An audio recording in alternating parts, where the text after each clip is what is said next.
Hello दोस्तों, क्या हाल है आपका। आशा करता हूँ अच्छे होंगे, स्वस्थ होंगे। और ये वीडियो आज खासकर उन बच्चों के लिए बना है जो टाइपिंग टेस्ट स्किप कर रहे हैं। मतलब जो 31 तारीख को जो टाइपिंग टेस्ट है उसमें नहीं जा रहे, तो उससे क्या कट ऑफ में फर्क पड़ेगा। और दूसरा, जब आप देख रहे हैं सभी के डाटा जितने भी सामने आ रहे हैं कि लगभग 350 से ऊपर भी करीबन 50 से 60 बच्चे हैं, तो वो मार्क्स इतने हाई क्यों जा रहे हैं कि लगातार हर साल कट ऑफ इतनी हाई जा रही है। उसके पीछे भी क्या कारण है वो भी देखेंगे। तो लेकिन सबसे पहले आप चैनल को सब्सक्राइब जरूर करें और वीडियो को पूरा देखें। तो देखते हैं सबसे पहले कि जो बच्चे जिनका कट ऑफ अभी जो एक्सपेक्टेड किया है उन्होंने आंसर की के बाद लगभग 275 से 295 के बीच आ रहा है, और वो लगभग यूआर और ओबीसी कैटेगरी से हैं, वो ये मान रहे हैं कि अब वो टाइपिंग टेस्ट स्किप करेंगे, मतलब वो टाइपिंग टेस्ट में एब्सेंट रहेंगे। अब अगर टाइपिंग टेस्ट में एब्सेंट रहेंगे तो क्या कट ऑफ में फर्क पड़ेगा। तो सबसे पॉइंट ये है इंपॉर्टेंट कि देखिए, टाइपिंग टेस्ट का चेक तब होता है जब सेक्शन वाइज जितने भी सेक्शन हैं सबका जो नॉर्मलाइजेशन होने के बाद जो कट ऑफ निकलता है उसमें टाइपिंग टेस्ट चेक होता है। तो अगर जो जा रहे हैं या नहीं जा रहे उससे कोई फर्क नहीं पड़ेगा कट ऑफ में।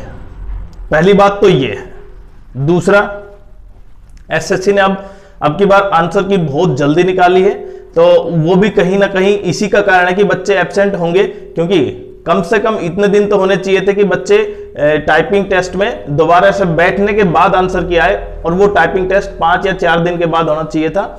वो लगातार नहीं करके वो कई दिन बाद किया 31 जनवरी को। वो भी एक सबसे बड़ा कारण है, क्योंकि बच्चों को अपने बारे में पता चल गया कि वो इतने मार्क्स लेके आ रहे हैं, वो कहीं ना कहीं कट ऑफ कम है। अब उनकी मार्क्स कम है और कट ऑफ ज्यादा है, लेकिन सबसे इंपॉर्टेंट ये देखें कि इतनी हाई कट ऑफ क्यों गई। और अब की बार हर बार मेंस में पेपर हर बार ऐसा ही आता है। अभी पेपर इतना इजी नहीं था, जिसने पेपर दिया है वो देख के आया, उसको पता है कितना पेपर का लेवल था। तो पेपर का लेवल मॉडरेट से हार्ड के बीच था, ऐसा कुछ नहीं था, बिल्कुल इजी।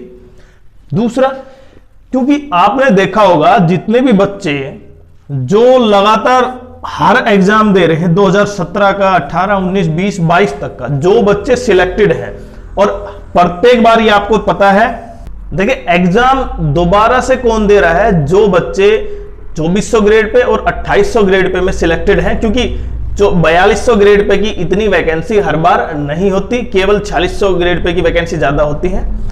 तो जो 2400 और 2800 में है वो कहीं ना कहीं हर बार पेपर दे रहे हैं। और जब वैकेंसी 2017 में 8 की थी, तो उसमें 18, 19, 20, 21 और 22 में ग्रुप सी की वैकेंसी बहुत ज्यादा थी, जिसमें 2400 2800 grade pay postal assistant, sorting assistant, इनकी वैकेंसी बहुत ज्यादा हो गई थी। तो वो सब बच्चे क्या है 2024 में भी शामिल है। अब 2024 में शामिल है, आप थोड़ा सा डाटा आपको पता चले तो बहुत शॉकिंग होगा कि लगभग प्री एग्जाम में 160 से ऊपर ही 160 मार्क्स से ऊपर ही लगभग 1 लाख के आसपास बच्चे हैं। क्यों?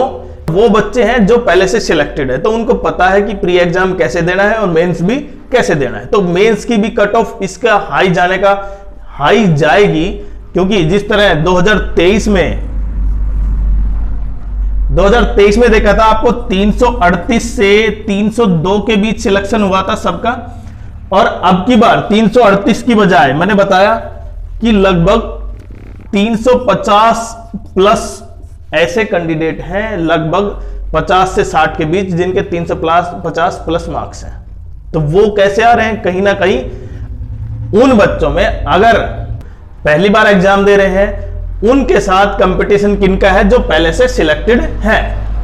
तो अब वो बच्चे जो केवल मैथ्स में और रीजनिंग में टॉप कर रहे हैं, मतलब मैथ और रीजनिंग में अच्छे मार्क्स ले रहे हैं, 30 में से लगभग 28 से 29 क्वेश्चन कर पा रहे हैं, और रीजनिंग में भी 28 से 29 क्वेश्चन लगभग पूरे कर पा रहे हैं। तो आप अकेले ऐसे बच्चे नहीं है, आप जैसे लगभग 5 से 7,000 बच्चे ऐसे हैं जो मैथ और रीजनिंग में पूरे मार्क्स ले रहे हैं।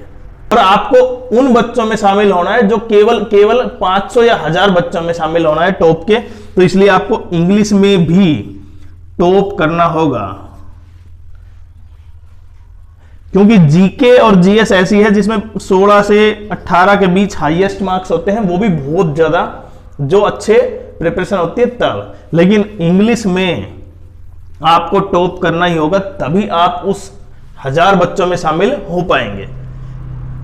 केवल मैथ्स और रीजनिंग में टॉप आने से आपका पेपर ऐसा नहीं होगा कि आप सिलेक्टेड हो जाएं, पहले ही चांस में अच्छी पोस्ट मिल जाए। तो सबसे बड़ा कारण यही है कि बच्चे मैथ्स की तरफ, मैथ्स और रीजनिंग की तरफ ज्यादा ध्यान दे रहे हैं, इंग्लिश की तरफ कम ध्यान दे रहे हैं। तो इसलिए आपको इन 3 पोर्शन में बहुत अच्छा करना होगा, तभी आप टिक पाएंगे।